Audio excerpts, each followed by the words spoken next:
Thank you, everybody, for coming tonight. We really appreciate you being here and we appreciate your patience. We are so pleased to bring you tonight's program on the history of Alvin Karpis and the Barker Gang. I'm really looking forward to this one. But I want to thank our special partner in tonight's program, Sarah Hansen with the White Bear Lake Area Historical Society. Thanks, Sarah. Absolutely. It's a mouthful, believe me. So thank you for reaching out. As you know, Robin, the gangsters are an incredibly popular topic around the White Bear area and both on all sides of the lake. So it's always a hot, popular conversation. And I have to say that I've been with the Historical Society for a number of years now, and it is the most requested topic. So when you said, hey, we have another twist on this to kind of tie it out to the St. Paul area, should we try to partner? It was a perfect fit. So thank you for thinking of us. And hopefully Ma Barker and Alvin Karpis and the whole gang were very popular. We're specifically the ones who made their way out to the lake, to our lake, more often than probably anybody else, or at least that we can document. So this is a fun piece for us. So thank you for having us be a part of it. We're looking forward to it. Great. Thank you, Sarah. I'm Robin Priestley with the Ramsey County Historical Society. And again, I want to thank everybody for being here and to let you know that the program will be recorded and will be available on our RCHS YouTube channel within a few days, probably if not tomorrow, then Monday, whenever the recording can be prepped and ready to go. So some technical reminders, please keep your microphones and personal cameras turned off. And please feel free to type your questions and comments in the chat, which you can find at the bottom of your screen. We'll have questions at the end of the program. And after the program, I'll turn off the recording and you may turn on your microphones and cameras so we can all chat together. Please consider supporting the Ramsey County Historical Society and the White Bear Lake Area Historical Society. Our web pages are on the screen. Both organizations are nonprofits, and we rely on the support of members and friends like you to continue to present these programs and all of our other efforts. And there are some great benefits for joining, including the RCHS quarterly magazine, Ramsey County History. So that again can be all found on our website. And you may find upcoming programs, how to join or donate, membership benefits, and much more. And I want to remind everybody that next week, Thursday, May 13th at 7 o'clock, we have a very special History Revealed program with Professor Carlos Hill, who will be sharing his new book on the Tulsa Massacre, which took place 100 years ago this month. It's a very important part of our history, and the book is fantastic, and we're looking forward to that. So I want to share a statement that acknowledges this sacred Dakota land. Minnesota Makoche, the land where the waters are so clear they reflect the clouds, is the ancestral and contemporary homeland of the Dakota people. It is also home to the Anishinaabe and other indigenous peoples. The Ramsey County Historical Society acknowledges that its sites are located on and benefit from these sacred Dakota lands. Ramsey County Historical Society is committed to preserving our past, informing our present, and inspiring our future. Part of doing so is acknowledging the painful history and current challenges facing the Dakota people, just as we celebrate the contributions of Dakota and other indigenous peoples. You may find our full land acknowledgement statement on our website. This full statement includes actionable ways in which Ramsey County Historical Society pledges to honor the Dakota and other indigenous peoples of Minnesota Makoche. RCHS is committed to presenting the stories and histories of all in our community, and I'm so pleased to bring you tonight's program. Some of it is personal to RCHS. We have our offices in the Landmark Center in downtown St. Paul, which held a lot of prohibition trials. And Alvin Karpis, the hero of our story tonight, was incarcerated in the room that's across from our office where our copier now lives. So we have a direct connection with Alvin Karpis. And I want to introduce Deborah Frethem and Cynthia Schreiner Smith. Deborah previously published Ghost Stories of St. Petersburg, Clearwater, and Pinellas County with the History Press in 2007. Haunted Tampa, Spirits of the Bay in 2013, and Haunted Ybor City in 2014. She has also written scripts for historical tours in Minnesota and Florida and conducted these tours for more than 20 years. She has a bachelor's degree in history from Olaf College and has served as tour manager for Down in History Tours in St. Paul. Deborah is currently a writer and a storyteller and sometimes lives on a boat in the Mississippi River in downtown St. Paul. Cynthia Schreiner Smith is an actor, writer, producer, born and raised in St. Paul, Minnesota, where she still lives in a suburb outside the city. This is her first book, but she has published short pieces on St. Paul history in the St. Paul Almanac in 2012 and 2014. Since 1998, Cynthia has worked as a tour guide for Down in History Tours in St. Paul, researching and writing scripts for their historical tours. She is best known there for performing the St. Paul Gangster Tour as Barker Karpis gang member Edna Murray, the Kissing Bandit. Cynthia and her husband, Vic Smith, are co-owners of Sidekick Productions, producing corporate videos and short films. In 2011, they produced Gangsterland, a documentary-style movie about 1930s gangsters in St. Paul. And I just want to remind everybody that to purchase this title and other titles from the History Revealed series, see our partner Subtext Books at subtextbooks.com. And I'll put the link to this book up in the chat in just a couple of minutes. So, but I want to turn it over to Deborah and Cynthia. And thank you. Thank you. Thank you. I didn't know that we were going to get that lovely introduction. Thank you. Deborah and I had planned to introduce ourselves. I would just like to add one thing to my introduction, if that's okay. That bio was written back before the book was published, before the pandemic. And so neither of us are working for Down in History Tours anymore because that went away. But I'm very happy to say that I have recently started my own tour company called Sin City Tours, CYNCITY. And we do a walking gangster tour of St. Paul, and we start right outside the Landmark Center where you were talking about. And if all goes well, Deborah will be joining us soon, also as a walking tour guide. So that's all I wanted to add there. I don't know if Deborah, if you had more to add about yourself. I did want to add a couple of things. I did want to also mention that Down in History Tours is no longer functioning. We are still hoping that someone will come along and purchase the company and reopen it. But in the meantime, we were looking at other ways of doing things. And so Cynthia has come up with her wonderful, her own tour company. And we do some walking tours. It might even add a walking ghost tour of Summit Avenue. I actually did my first ghost tour this Saturday. So we're hoping that those things will come across. Down in History Tours, some of you may know, was part of the Wabashastri Caves. And the owners they simply did decide to retire.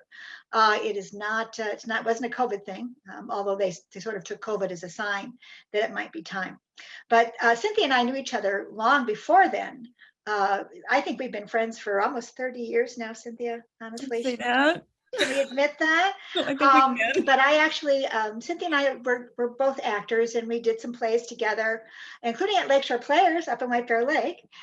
We did several shows up there. And this is where we met, actually, was in met. White Bear Lake. Yeah. Yes, and she tried to kill me during musical comedy murders of 1940 at Lakeshore Players.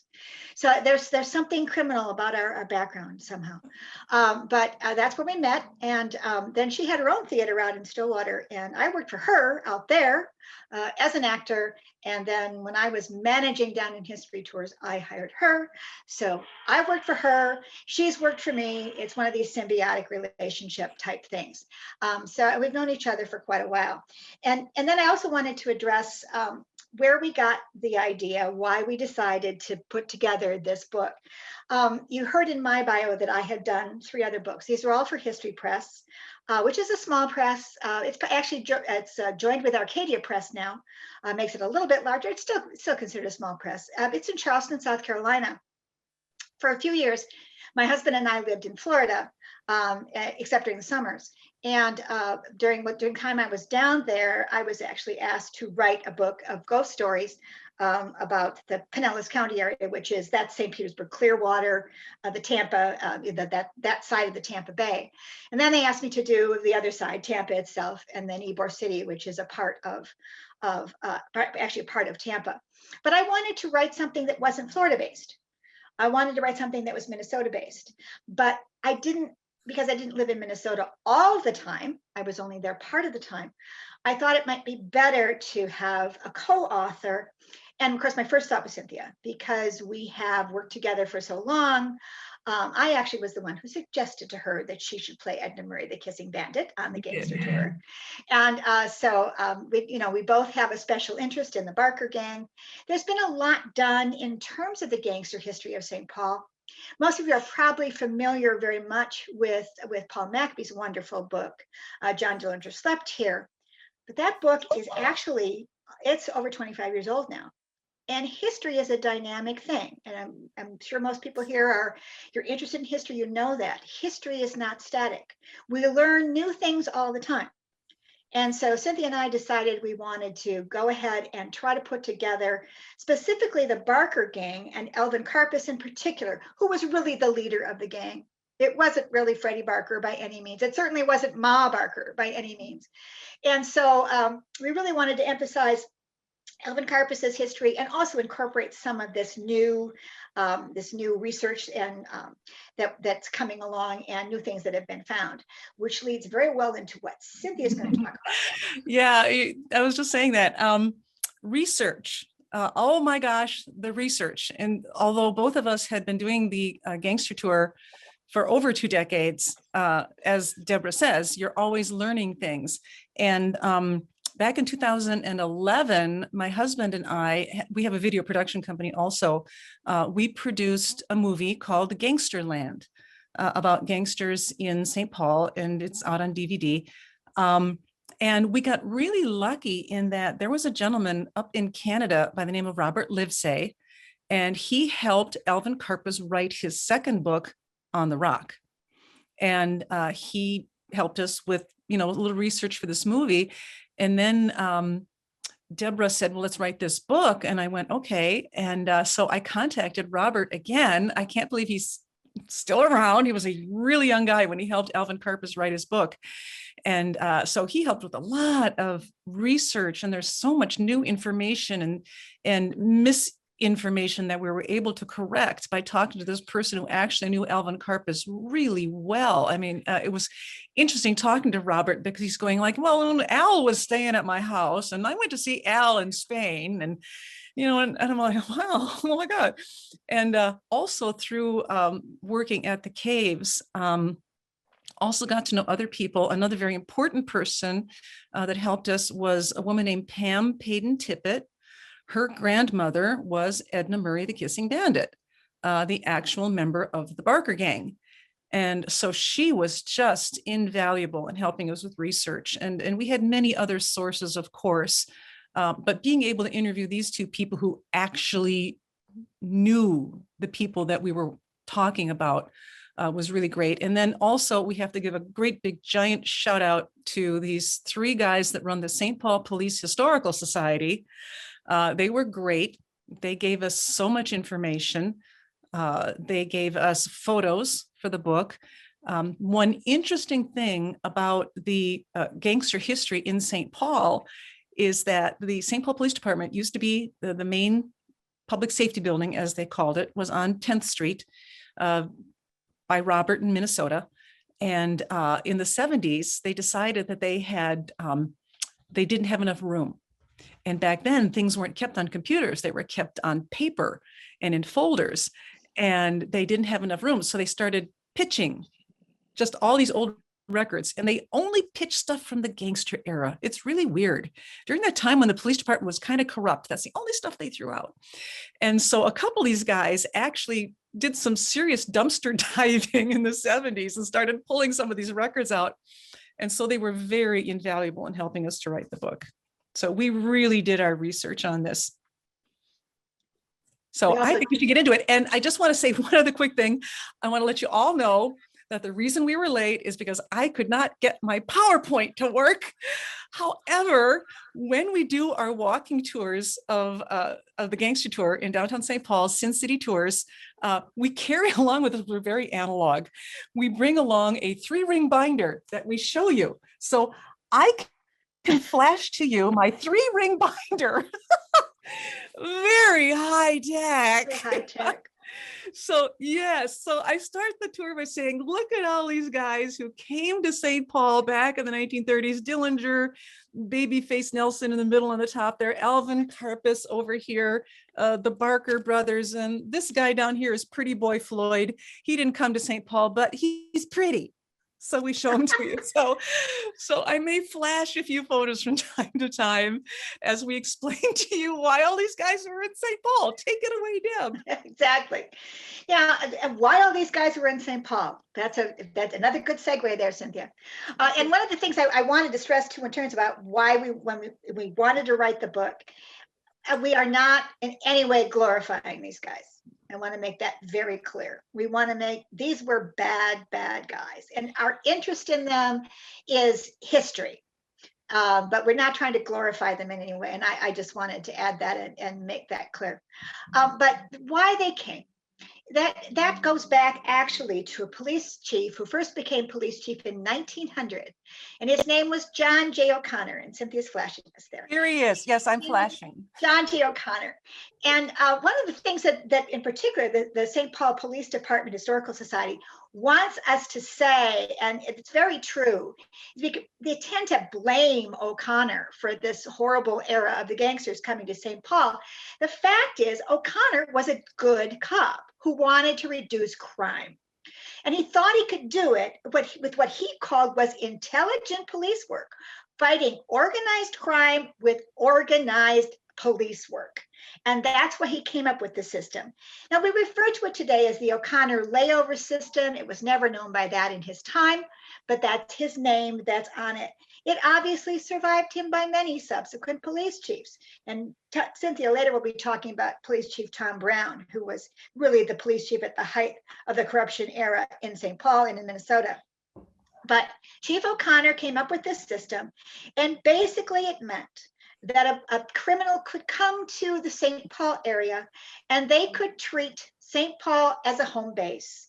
They could relax, they could be perfectly safe from arrest or extradition. It was a place to stay and be safe. And in return for that, they had to follow 3 rules. The first of those was no crime within the city limits of St. Paul. And O'Connor was very serious about this. If there was so much as a purse snatching by somebody who came into town, they might be dragged into the policeman's department and might be left alone for an hour or two with Chief O'Connor himself. And they might emerge a little worse for wear. That was not uncommon in policing in those days. And he kept his city clean. He was sometimes accused of, well, encouraging crime in other areas because people came and stayed in St. Paul and then committed crimes in other places. And he said, you know what, I am not police chief of the entire country. I am police chief of St. Paul, and I will keep my city safe. Now, his second rule was that you had to pay a certain amount of money. And you might call it a bribe, but O'Connor didn't see it that way at all. He saw it as a guarantee of good behavior on the part of the criminal who came into St. Paul. And it didn't go into O'Connor's pocket. It wasn't a bribe in that respect. It literally went to the police department to help pay costs of the police department. So that was the second rule. They had to pay something. And then the third rule was you had to check in. You had to let the police know that you were in town and where you were staying. In fact, sometimes you would be assigned a place to stay by the police department. And this helped to keep the enforcement of those first 2 rules in place, because you couldn't very well get away without paying your guarantee of good behavior if you were in town, if they knew where you were. And also it made sure you were keeping your nose clean. But it also worked to the advantage of the criminals, and particularly in the later years after Chief O'Connor was retired and passed away. In the later years under Chief Tom Brown, if the police department knew where you were staying, well, they could very well just go and let you know that somebody else was in town looking for you, like say the Bureau of Investigation was looking for you. They could give you a call, or another police department was looking for you. They could give you a call and you could hightail it out of there and come back when everything was safe. So this was the O'Connor layover system that was in place after through his tenure and after his death until the middle of the 1930s. And at the very end of the talk tonight, we'll talk about how it came to an end. So people often ask us, why did the O'Connor system survive, Chief O'Connor? How did that be? And it may have died when Chief O'Connor died in 1924, except for this guy. Doesn't he look like he's a lot of fun at a party? That is Andrew J. Volstead, congressman from Granite Falls, Minnesota. And Congressman Volstead wrote, of course, the 18th Amendment to the United States Constitution. And he had his office in downtown St. Paul in what is now the Landmark Center. So I always like to joke, Prohibition, born right here in St. Paul, aren't we proud? I mean, I don't know if he actually wrote it in St. Paul, but I like to think he did. The idea was if there was no alcohol, there would be no crime. And we all know how well that worked out. Not at all. And so now suddenly there was this product that the guys could band together as gangs and sell it. And Minnesota really became a center of alcohol production. We supplied a lot of the alcohol to the rest of the country because we were just perfectly positioned for it. We had all the natural resources. We had water, the land of 10,000 lakes. We have fermentable grains grown in southern Minnesota. We got lots of Germans with nothing to do.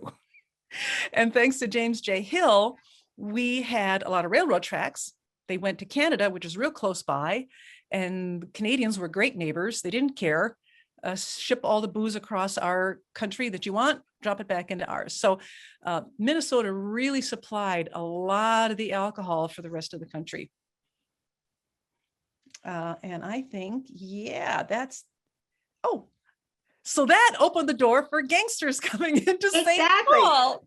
And that's what we're going to, as the people that Deb's going to talk about. So There's a guy. There's a guy. That's Freddie Barker. There we go. Now, the Barker Gang, and I think Cynthia and I both refer to it in the book as the Karpis-Barker Gang at all times. Our feeling is that Alvin Karpis was the actual leader of the gang. Then in reality, most people have not heard of Alvin Karpis. And yet if you say Ma Barker or even Freddie Barker, sometimes people know that mainly because of some old movies that were made in the past. And that's Doc there, Doc Barker. And so people know that name, even though they don't know the name of Alvin Karpis, although he was primarily the mover and shaker of the gang. So I want to talk just a little bit about the family. Ma Barker was actually born, her name at birth was Arizona Donnie Clark. Wasn't she beautiful? Yeah. I like her creepy doll collection down here at the bottom. Yeah, that's Christmas tree. Yeah. In fact, when I first started doing the gangster tour, it was hard to find female gangsters to play. And someone suggested I do Ma Barker. And I said, no, I'm too young, I'm too thin, and I'm too pretty. Now I'm none of those things. But so I could do her today. Stop it. You're still pretty. I'm still too pretty. Everybody is still too pretty. But Ma Barker was born, her name at birth was Arizona Donnie Clark. She was born in the Ozarks of Missouri. She married at a fairly young age a man by the name of George Barker. They had 4 sons, Herman, Lloyd, Arthur, who was later known as Doc, and Freddie. Of them, that when we talk about the Barker gang, those older 2 sons are not part of that gang. Herman, they all 4 turned to crime initially. Herman died very young in a shootout with the police, and there's a lot more detail about this in the book, but I'm just giving you some basics here. Herman died very young, so he was not part of the gang as we know it. And Lloyd, also a criminal, but he went to prison and was not paroled until the 1940s. And so by the time he got out of prison, the gang was long disbanded and long gone. Would he have joined the gang if it had still been around when he was paroled, or if he'd been paroled earlier? That we don't know. In fact, I kind of look at Lloyd as kind of a tragedy, because I think he might have been able to be a success story. When he was finally paroled, he actually had a couple of years of happiness. He married a woman, had a couple of children. She went crazy and killed him with a shotgun only a couple of years after they'd had their children. She'd become convinced that he was going to murder her and their children. And she killed him, so he had died violently as well at the hands of his own wife, who spent the rest of her life in an insane asylum. Now, Ma Barker, a lot of people, say, oh, she was this criminal mastermind who turned to her boys to crime and planned the operations and all those things. And the fact is that Ma Barker was not really a very smart woman. Alvin Karpis would later say that the idea that Ma Barker was a criminal mastermind was the funniest thing he had ever heard, and that they didn't trust her with any of their criminal activity. He loved her dearly. She was sort of a second mother figure in his life, but she was definitely not the leader of the gang. If you look at the documents that have been released by the FBI under the Freedom of Information Act, you will find that she is not mentioned by name anywhere in any document until after her death. And there was only one mention of her at all before her death, and it simply says, the gang is traveling with an older woman believed to be one of their mothers. And we can talk a little bit later about why the legend came to be. Now, as far as the other two boys, they were the members of the Karpis-Barker Gang. Freddie was, there we go, there's Freddie. Freddie was Alvin Karpis's best friend. They were in prison together for a while, and when Alvin was paroled, he went and found Ma Barker and waited until Freddie was paroled, and they got together right away. And Freddie was very trigger happy. And kind of a hot gun, if you know what I mean. He was very quick to shoot somebody. In fact, Alvin always said he had to deal with the fact that Freddie was his best friend was a stone cold killer. Doc, the other son, his name was Arthur, and we don't know where the nickname Doc comes from. In fact, it's not doctor. It has nothing to do with medicine. In fact, in some places I've seen it spelled D-O-C-K, like a dock on a bay, like where he might be sitting to go fishing. We don't know where the nickname comes from, but that's Doc Barker. And so he was Ma's third son. Freddie was her youngest and her favorite. And they both came to pretty bad ends. Well, we'll be talking a little bit about that later. We don't want to go into too much of that right now, but we really want to talk about the main man in the gang. And I'm going to turn that back over to Cynthia for her assessment of the main guy. Here he is, man of the hour, Alvin Creepy Karpis. There's a couple of different theories as to why he was called Old Creepy. Some people said it was because if you made him mad, he would just stare and stare at you till you got the creeps. Alvin Karpis claimed he got the name because he was so good at evading police when they were chasing him that it was creepy how good he was. Who knows? But Alvin Karpis, Albin Francis Karpowitz was his real name. But in elementary school, a teacher said, I cannot spell or say Karpowitz. You are now Karpis. And so that was his name. And Alvin Karpis and Freddie Barker met in prison in Oklahoma, and they became besties for life. They were friends. And yes, Alvin Karpis was brilliant. He had a super high IQ. He had a photographic memory. He would plan the jobs until the guys would practice them over and over until they went off with military-like precision. Now, originally, Alvin Karpis and Fred Barker, I mean, they would rob department stores, they would do some bootlegging, and things like this. It wasn't really until they came to St. Paul in December of 1931. And St. Paul in the O'Connor system, we can arguably say, helped to create the most successful gang of the 1930s, which was not Dillinger. Dillinger had all the flash. It was the Karpis-Barker Gang. They lasted longer. Dillinger's career was only 14 months. That's it. But the Karpis-Barker Gang lasted a long time. And in fact, for a really long time, the FBI was not even aware of the existence of the Karpis-Barker Gang. They were so good at flying under the radar that other gangs were constantly being accused and even put in prison for the jobs that they did. But they murdered a sheriff down in Missouri, and they were told, you ought to go up to St. Paul and check in at the Green Lantern with a guy named Harry Sawyer. Harry Sawyer was the fixer in St. Paul. He was the liaison between the gangsters and the corrupt police, such as Chief Tom Brown. Tom Brown was police chief from 1930 to 1932. Other police chiefs like O'Connor pretty much just enabled the gangsters, took the money, looked the other way. Tom Brown really just joined in on the fun. He was really the worst. And so they checked in at the Green Lantern with Harry Sawyer, and Alvin Karpis was invited to a New Year's Eve party on December 31st of 1931. And Alvin Karpis said that he was dazzled. The Green Lantern was the place to be if you were in the underworld, because that's where you checked in. And he said it was a rogues gallery or a hall of shame, depending on which side of the law you were on. And he met so many people. It was like what we call networking today. And eventually Alvin Karpis called the Green Lantern in St. Paul, and this is a direct quote, "my personal headquarters." One of the first things they did was run up to Cambridge, Minnesota and hold that town hostage for a while, robbed every store on Main Street. They spent a lot of time in White Bear Lake.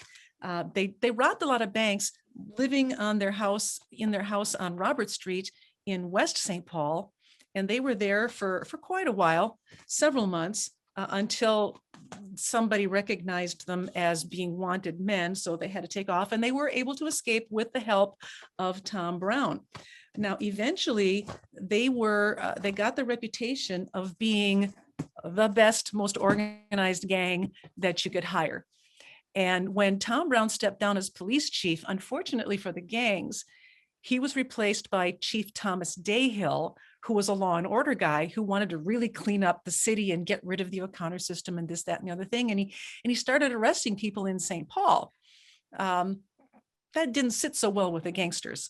So eventually they said, you know what, Chief Dayhill, you're not playing the game like Chief Tom Brown did. We're gonna have to send you a message. So Alvin Karpis and Fred Barker were summoned by Jack Pfeiffer, this guy, to his very fancy restaurant speakeasy called the Hollyhocks, which was on Mississippi River Boulevard near Cleveland Avenue. It's a private home now, so don't go there trying to buy some hooch or do some gambling. But Jack and his beautiful girlfriend here, Violet, lived on the top floor, and they had the restaurant on the bottom and gambling on the second. And he asked Alvin Karpis and Fred Barker to come there, and he said, I want you to do this giant crime within the city limits of St. Paul, because we need to send a message to this police chief who is not playing along with the O'Connor system. And he says, I want you to kidnap a guy. And Alvin Karpis is like, yeah, I don't know. You know, that sounds like a little too much work. You got to feed the guy. I don't know. I'm really good at bank robbing, a snatch job. That's not my thing. But then when Jack Pfeiffer told him that the ransom was going to be $100,000 and he gets to keep 90%, now that's like 1.8 million in today's cash. And then Karpis was like, you got a deal. All right. And Karpis says he was halfway out the door of the Hollyhocks before he remembered to turn around and say, oh yeah, who do you want me to snatch? And he was informed, this guy, William Ham Jr., president of the Ham's Brewery, also considered St. Paul's most eligible bachelor. I don't know, ladies, you can decide for yourself. Is he a good looking guy?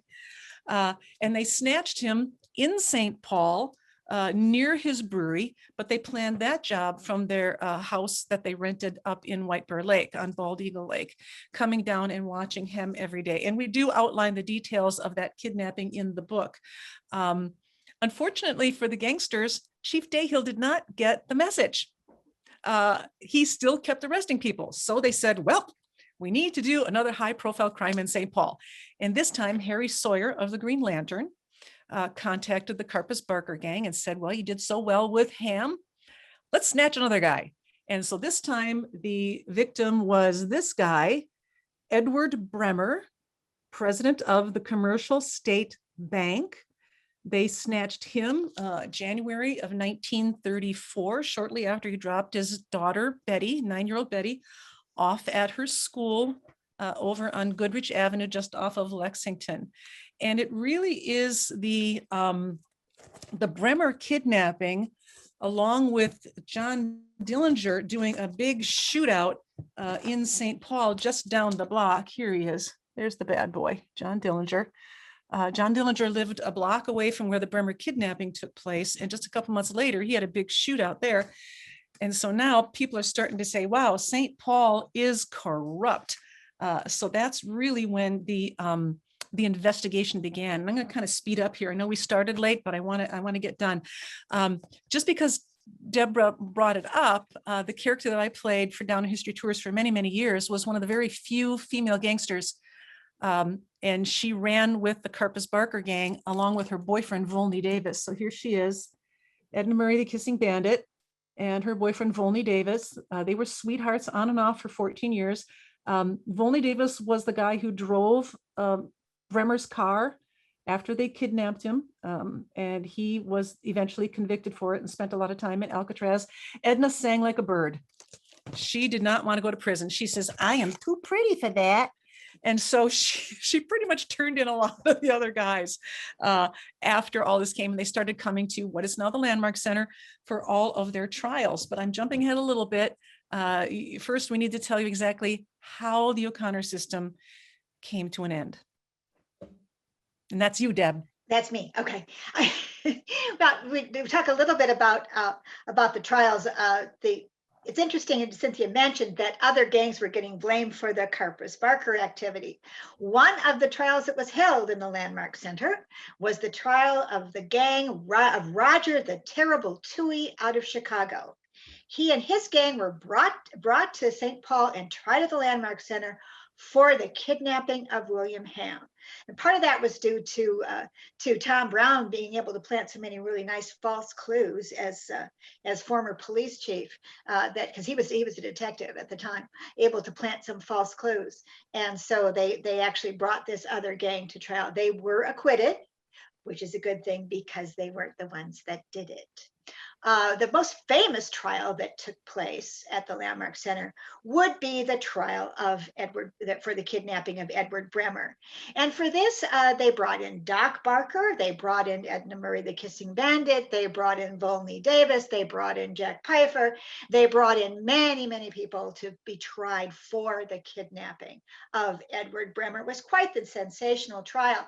And as Cynthia mentioned, yeah, Edna sang like a bird. She became a star witness. And so charges against her were actually dropped. So there are some advantages to being pretty and cooperating. But the other people were all found guilty. Doc Barker was sentenced to life in prison. He did not take the stand in his own defense, incidentally. And the judge said to him, "You have no excuse. You deserve every bit of punishment you get." And he was processed through Leavenworth prison, but eventually sent to Alcatraz. He was not a model prisoner there. He was known as a troublemaker, and in 1939 he attempted to escape from Alcatraz. And basically, he and a couple of other inmates, is not quite sure how they did it, but they cut some pipes and they got out and they were running down toward the water like they were going to swim over to Alcatraz. And they just simply they were shot. Now, Doc Barker was not shot to death immediately. He was wounded, but died in Alcatraz in horrible pain. So as we say, crime doesn't pay. But that was probably the most famous trial there. Well, in a minute, we'll let Cynthia talk about what happened to Alvin at the Landmark Center. That was not really a trial, was it, Cynthia? Not much of one. Not really. But people often want to know also, of course, what happened to Ma and Freddie. After Doc was captured, in fact, even before Doc was captured, Ma and Freddie hightailed it down to Florida. They actually thought they might have gotten away with it for a while. They were living in a little house on the shores of Lake Weir in Ocklawaha, Florida. I've actually seen the house. I've been there twice. Little tiny, nice house with a little front porch overlooking the lake. And Ma just was so happy there. She just loved it. She thought it was just really great. Alvin Karpis came to visit them there. So did several other members of the gang came to visit them there. And as I say, they thought they'd gotten away with it. However, the FBI found out where they were. In January of 1935, there was a shootout. And again, all the details are in the book, but it was basically a shootout between the FBI and the outside, and simply Ma and Freddie on the inside. And when they were all done, the big, brave G-man asked the local gardener if he would go in and find out if everything was all right in the house. And he did. He went in and he came back out and he said, "Well, there's good news and bad. The good news is you shot the gangster," because he had found Freddie Barker's body. He said, "You know what? You guys shot somebody's grandma." because that's what he thought when he saw the body of Ma Barker lying there on the floor, that somebody's grandmother was dead. And many people believe that that's when the legend of Ma Barker as criminal mastermind was born, because J. Edgar Hoover had to say something to justify the fact that he'd gunned down a little old lady in her own home. J. Edgar Hoover was also livid when he found out that the G-men had sent the gardener in to check out to see if everything was all right in the house. He said, it really makes you guys look like a bunch of chickens. The thing that most people don't realize from back then is most FBI agents at the time were not people who were trained criminologists. They were lawyers and accountants. And they weren't until right before this even allowed to carry a gun. It wasn't until after the Kansas City massacre that J. Edgar Hoover actually convinced them, hey, why don't you let our guys carry guns and maybe we'll catch more gangsters. So when you put it in that context, it's really not that surprising that they sent the gardener in. These guys didn't know what they were doing. They really didn't. And also in their defense, he knew them. I mean, the Barkers knew the gardener knew the Barkers. So they maybe thought that if he went in and said, hi, it's Willie, that they wouldn't harm him if they were still alive. It's interesting that the official FBI reports and Willie's memory of the day are very different. The FBI reports say that Ma and Freddie were in separate rooms, that there was a gun very near Ma Barker's hand. According to Willie's memory, Ma Barker was unarmed, cradling the body of her son in her arms and attempting to staunch his wounds at the time that she died. So we will never know, I guess, since we'll never know actually in there. So Alvin Karpis was the last major gangster to be arrested. It's really funny because the FBI only had 4 public enemy number 1, and 3 of them were all killed in the latter half of 1934. Dillinger, Pretty Boy Floyd, Babyface Nelson. And then they made Alvin Karpis public enemy number 1. He was our final public enemy number 1. And he didn't get killed the end of 34. He lasted until they finally arrested him in New Orleans, May 1st of 1936. And he's the only person ever personally arrested by J. Edgar Hoover. Well, maybe kind of arrested by J. Edgar Hoover. Hoover had been taking a lot of criticism. Oh, you're a lawyer, you're not really a lawman, you want the rights to carry guns and arrest people, yet you have never done it. So he ordered his guys, when you find Alvin Creepy Karpis, you let me know wherever he is, I'm going to come down and I'm going to arrest him. Well, after all the FBI agents had Alvin Karpis subdued, then they said, well, come on out, Chief. And Hoover comes out of the alley he'd been lurking in and says, I arrest you. And here's my handcuffs. Oof, I forgot to bring handcuffs. So the legend is, and we're not sure if it's true or not, is that they took a necktie and tied up Alvin Karpis, maybe even Alvin Karpis's own necktie. And so then they flew him here to St. Paul, landed at Holman Field in downtown, and it was a circus. There were at least 30 FBI agents who escorted him from the airport through Rice Park up to the federal courthouse, now the Landmark Center. Reporters, photographers, crowds, all coming to see this criminal mastermind, to see what he looked like. And they marched him up into the courthouse. Here's a photo of him being marched up into what is now the Landmark. Maybe you recognize the Central Library in the background there. And they marched him up to the 3rd floor to the detention room, and they chained him to a radiator for 3 days, trying to get him to confess. And he kept saying, nope, I didn't do it. I ain't no snitch, blah, blah, blah, blah, blah. Finally, July 14th, it's time for his trial. And everybody's expecting a really long trial because he didn't say anything. He kept claiming he was innocent. And when the judge says, how do you plead? Karpis says, guilty. And they're like, what do you mean? Why are you doing this? And he goes, it's hot. You don't have air conditioning. I'm not in the mood. And in fact, I just found this out recently. The highest recorded temperature ever in St. Paul was 108 degrees, and it was July 14th, 1936, the exact day of Alvin Karpis's trial. There was no air conditioning in the building. He also knew that if he went to Alcatraz, they wouldn't send him down to Missouri, where he would certainly be put to death for the murder of the sheriff. So he wasn't all that stupid. But Alvin Karpis spent the next 33 years in prison, 25 of them at Alcatraz, where he set the record of staying there longer than anybody. He was paroled finally in 1969 and deported to his home country of Canada. He retired with a lot of money, some loot that he had stored in various banks under an assumed name. There was no social security numbers, so he was able to do that. He went into the pizza supply business. He wrote a couple books. He died in Spain in 1979. And I know people are shocked that our last major gangster made it almost to the 1980s. But you think about it, he did all of this in his teens and 20s. He was admitted into Alcatraz 3 days before his 29th birthday. And so he finally died in Spain in 1979. And a lot of people go, yeah, that's the end of the real end of the gangster era, with the death of our final public enemy, number one. And we do talk in the book about how St. Paul got cleaned up. It's basically, all detailed out, and we can certainly answer some questions about that now, but I know we're almost out of time, and I really want to give people the chance to ask some questions. Before we get to the questions, I'd like to wrap up that, of course, Deborah and I would both love it if you bought our book. If you come down and take a tour with Sin City Tours, CYNCITY. I do sell books on the tours, and you can get one signed. So that's fun. We have a Mother's Day special this weekend. All moms get a little extra gift for coming down and taking the tour. Yes, I am promoting the tours.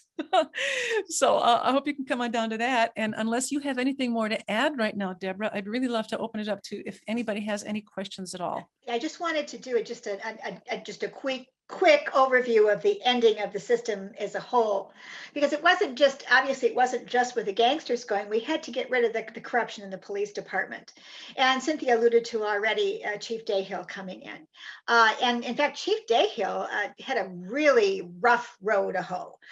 It was very, very tough for him. A lot of the corruption was very entrenched, and it was difficult for him, and he was only police chief for a very short time. And in fact, he got accused of corruption after he was finally out of the police chief's office. And he ended up retiring and opening a restaurant in downtown St. Paul. I mean, heaven knows running a restaurant is not an easy business, but Chief Dayhill figured it was easier than having to continue to work with the St. Paul Police Department. But part of what the way they were able to clean it up was there was a young man by the name of Wallace Ness Jamie, who was engaged to record police conversations. He posed as a young man who was interested in studying criminology, and he set himself up in a closet in the basement of St. Paul Police Headquarters and actually recorded over 2,400 hours of police conversations on a very early form of wiretapping called a pamograph machine. And those recordings became instrumental in the indictment and eventual imprisonment of several corrupt police officials in St. Paul. Ironically, one guy who got away was Police Chief Tom Brown. He ended up, they gave him his job back, but he had to sit at a desk. They wouldn't let him be a detective anymore. But very shortly afterwards, he left the police department. And he ended up going up to Ely, Minnesota, and he got himself a bar and liquor store up there. And of course, one of his main claims to fame was that he could regale everyone with his great stories from back in the days when St. Paul was the poison spot of crime in America. I think we're ready for questions. I know. I don't see any questions in the chat, though. Here either. So I was hoping that we would get at least one or two. Oh, it says, where is the Green Lantern and does it still exist? No, the Green Lantern does not exist. It was at 545 Wabasha Street, which is because it's St. Paul, that puts it between 10th and 11th. It's now a housing building, mostly senior citizens. But equally scary and nefarious. Equally scary, yeah. But it's no longer there, no. However, in the book, we do have a picture. And it's a picture that has not been published previously. We got it from the St. Paul Police Department Historical Society. We do have a picture of the interior of the Green Lantern. So if you want to see what the interior looked like, you can see that picture in the book. It's also interesting. It was the way it was set up to, even though the address was 545 Wabasha, you did not go in at that door. You had to go around and back. You had to know who to know. You had to be able to tell them who you were, who sent you, that sort of thing, in order to be able to get in the Green Lantern. Hence, Alvin Karpis' invitation to that fantastic New Year's Eve party was a really big deal, to be asked to come to that early on in his career in St. Paul. The Green Lantern was originally called Dapper Dan's. This is Dapper Dan. Dapper Dan was the victim of the United States' very first successful car bombing murder, probably done by Harry Sawyer. So, not to cast aspersions. There's a question down here. What happened to Harry Sawyer, owner of the Green Lantern? Well, you can see here he's got a prison number. Yes, he was one of those ones convicted in that big trial.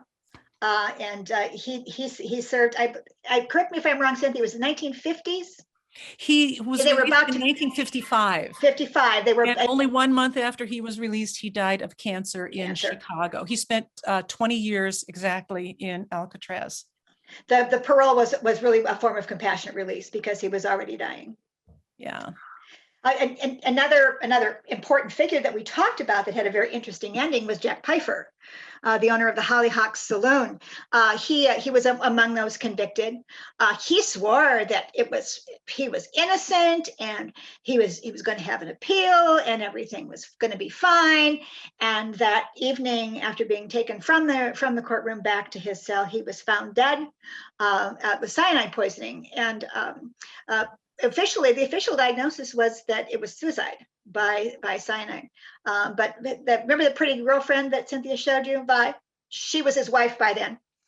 And although it may be that they just got married, so she couldn't testify against him, but she was his wife by then, and she swore he would never have taken his own life, that he was confident of his appeal, and she was just sure it was murder, committed either by a St. Paul cop who was afraid of what he might say, or by one of the other gangsters who were angry with him for what he did say in court. So someone just asked, did the gang try to kidnap one of the Glicks as well? And you might be thinking of Leon Gleckman, who was the bootlegging king of St. Paul. He had his office in what is now the St. Paul Hotel. Well, it was the St. Paul Hotel back then too. And Leon Gleckman, and I actually have a photo of him too. I know. And Leon Gleckman was to St. Paul what Al Capone was to Chicago. And in 1931, he was kidnapped from his home as he left his home over on the west side of St. Paul, not the west side, the actual west, the Highland Park area. And yeah, and they demanded $200,000, which is like $4 million in today's cash. And the poor guy, the family gets the message saying, we would like 200 grand to get him back. And they said, yeah, it's too much, keep him. They actually kept reducing their demand until did. Finally, there's some, I read several newspaper accounts at the time, there's some dispute of what was actually paid, but the general consensus is that his final ransom was $5,000. Which he had in his pocket when they picked him up. So he basically paid his own ransom and they let him go. But that kidnapping was not carried out by the Karpis-Barker gang. And the guys that carried it out, Leon got them. I mean, one of them was killed and the other two were imprisoned. So he got them. And he came to a bad end as well. Crime doesn't pay, right? He came to a very bad end. He, like Al Capone, he'd been indicted for tax evasion. He'd just been indicted the second time for tax evasion.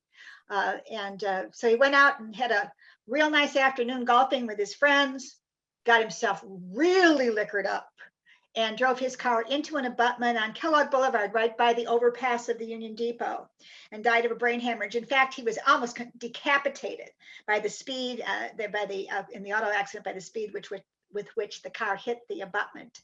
His blood alcohol content was 0.23.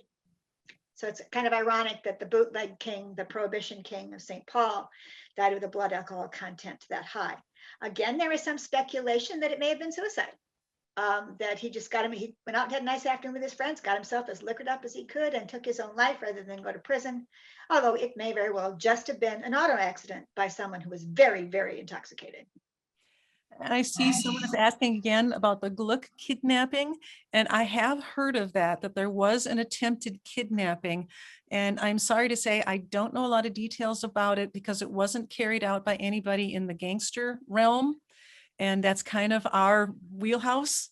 You know, But it gives us something fun to check out. It does give us something fun to check out, but it's kind of like, it's one of those rabbit holes that you can fall into, because the more you learn, the more you can research. And in fact, Deborah and I had to keep asking for an extension on the book because we kept finding more.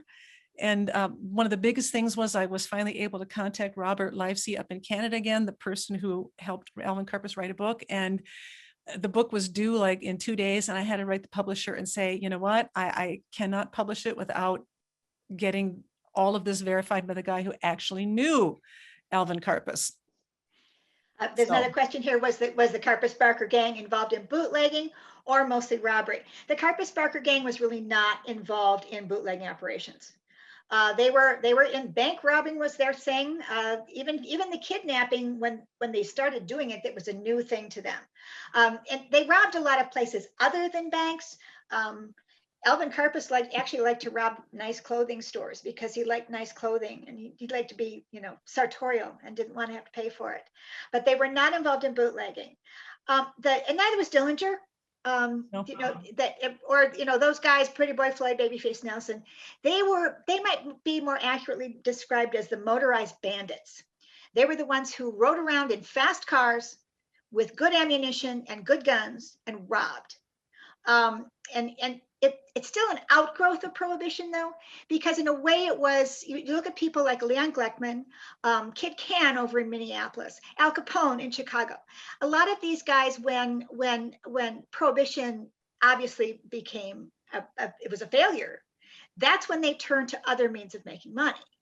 And so you got this outgrowth in terms of organized crime. You got the prostitution rings, you got the gambling rings, and in terms of the motorized bandits, rather than making money bootlegging, they made it stealing. And in fact, Karpis, I believe at one point, didn't he say, Cynthia, I'm not a hoodlum, I'm a thief, and I'm good at it. I'm a thief. He said that he approached his job as a business, as a career, as a professional. And that's how he felt it. The closest that Alvin Karpis ever got to bootlegging anything was when they first came to Minnesota, and they were still a rather loose band, and they were still getting their feet, settled here in Minnesota, is they started stealing and reselling cigarettes. And at one point, Alvin Karpis claimed that they owned the bootlegging of cigarettes in Minnesota. And then Harry Sawyer, the Green Lantern, said, look, you got to back off on that. We need you to do things that are more important than that. So then they went to the bank robbery and things like that. And where did they live on Robert Street? I'll let Deb say that one. 1035 South Robert Street. It's the house, and that house is still there. It is a white house. It's next door to a beauty shop that's Sandy Hair and Nails or something. The beauty shop next door was where their landlady lived. Her name was Mrs. Helen Hanegraaff. And she rented the property, the White House, which I believe is a real estate, isn't it a real estate? It is, it's a real estate office now. And it's actually, I've been inside. It was for sale, I want to say 20 years ago, it was for sale. And being the sleazy person that I am, I called my realtor friend and said, hey, tell him I want to see it. And I wasn't in the market, but after I saw it, I wanted to buy it and put it on the tour. But it's a basic little house on Robert Street, a little 2-story house. And Mom was pretty happy there, according to all accounts.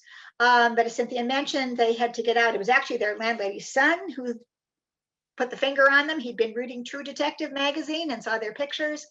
And he called. He called the St. Paul Police Department, and they started actually with the West St. Paul Police Department, and they told them to call the St. Paul Police Department. And of course, Tom Brown immediately got a hold of the Barkers and told them they needed to get out. And there's quite a long story about that particular thing. And there's the picture of the house there, and it's just really. Every time I drive by when I'm on Robert Street, and I drive by it fairly frequently, I would just wave and say hi, Ma, and I go by the house. So someone asked, did gangsters ever work with the East Coast gangsters? Not too much. Alvin Karpis did not like the mob. Not that he had anything against the mob, but he said he felt that if he went and worked for the mob, they wouldn't let him be a thief anymore. And he liked being a thief. And so he just really didn't want to get involved in that. There was some East Coast mobs that came here, most notoriously Murder Incorporated, Bugsy Siegel, Lucky Luciano. They did a hit over on Snelling and University. We don't talk about that in our book because it wasn't Karpis-Barker, but they did come and do that. I did have another thought that I did have someone had a question about also the personal life of Alvin Karpis, which we do go into in the book. Deborah and I made a decision to write this book. Is like a lot of people spool out the facts, but we were very fascinated, especially in the case of Alvin Karpis, about their, what were they thinking? Who were they? Where did they come from? And with Alvin Karpis, it's fascinating that when he was finally arrested and during his psychological intake exam, they couldn't understand why this nice, polite, intelligent man in front of them was a kidnapping, murdering thief. And all of his psychological tests, the results came that he was not criminally inclined. But yet he was the most notorious gangster of the era. He was the only son of these farmers. He grew up near Wichita. He had 4 sisters. He started robbing when he was 10 years old and said that the minute he robbed something, he felt like he knew he was born to do this. He liked to travel. He liked the money. He said during Prohibition, he said, I stayed at the finest hotels. I had the prettiest women. I had the nicest cars. I had the nicest clothes. If you didn't, you were a chump. He said there was no reason why. He had absolutely no guilt about it. He went through a lot of women, but the love of his life was Dolores Delaney, that he met in St. Paul shortly after he arrived in St. Paul. And they were together for about 3 years until he was captured. And when he was captured, she was almost due. She was like 9 months with his only child, Raymond Karpowitz, who was immediately taken away from her and raised in Michigan, I believe, with his parents. And he never saw his son until the son was an adult. And then he finally met his son. So he was a very interesting person, just had this really weird set of morals. It's okay to rob and kill and blah, blah, blah, but you don't skip out on your ICE bill and, you're polite and you treat women right. And so he's kind of an interesting guy. If I can get back to the Minnesota connection with East Coast gangsters for just a minute, because you're asking about Minnesota, not St. Paul specifically. Minneapolis had a very different type of crime in this era than St. Paul did. They weren't a safe city, and they had organized crime. They had organized crime. There were 2 syndicates. There was the Irish syndicate run by Tommy Banks, and there was the Jewish syndicate run by a man by the name of Kid Can Blumenfeld.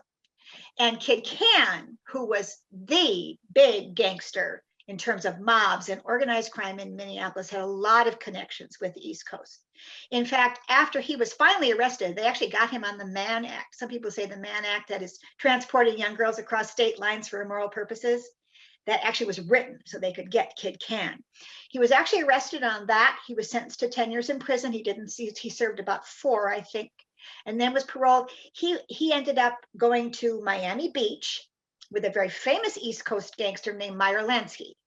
And the 2 of them, at one point in time, between the 2 of them, owned all the property in Miami Beach. And the fabulous Fontainebleau Hotel in Miami Beach, Florida, was built by Kid Can from Minneapolis. He didn't come back to Minneapolis until he was dying, and he is buried in Minneapolis. Anybody else? We're getting a lot of questions, but I think everybody is just so mesmerized by our talk.